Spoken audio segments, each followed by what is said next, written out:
3000 வருஷம் பழைய பிரமிட் சுவர்ல என் போட்டோ எப்படி வந்துச்சு? டே 1 நீங்கள் லாரி ஓட்டி கொண்டு போய் கொண்டிருந்தீர்கள்.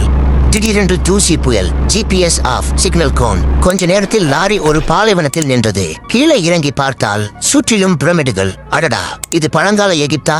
டே 2 அங்கிருந்த மக்கள் லாரியை பார்த்ததும் பயந்து ஓடினார்கள். நீங்கள் ஹாரன் அடித்ததும் மொத்த கூட்டமும் தெரித்து ஓடியது.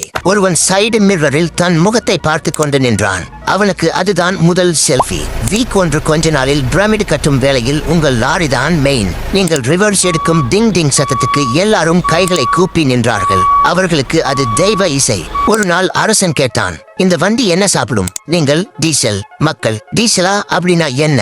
நீங்கள் விளக்கினீர்கள், அது எண்ணெய் மாதிரி இருக்கும். அடுத்த நாள் அவர்கள் பாத்திரம் நிறைய எண்ணெய் கொண்டு வந்தார்கள். பீஸ்ட் ஒரு நாள் பிரமிட் சுவரில் ஒரு ஓவியம் பார்த்தீர்கள். அதில் நீங்கள் உங்கள் லாரி, மேலும் டீசல் ஊற்றும் ஒருவன். அருகில் பார்த்தால் அது நீங்களே. எண்டிங் அடுத்த நாள் காலை மீண்டும் சென்னை நெடுஞ்சாலையில் விழித்துக் கொண்டீர்கள். கனவுதான் போல என்று நினைத்தீர்கள். ஆனால் லாரியின் பின்னால் 3 ஒட்டகங்கள் கயிறு கட்டி கொண்டு வந்து கொண்டிருந்தன.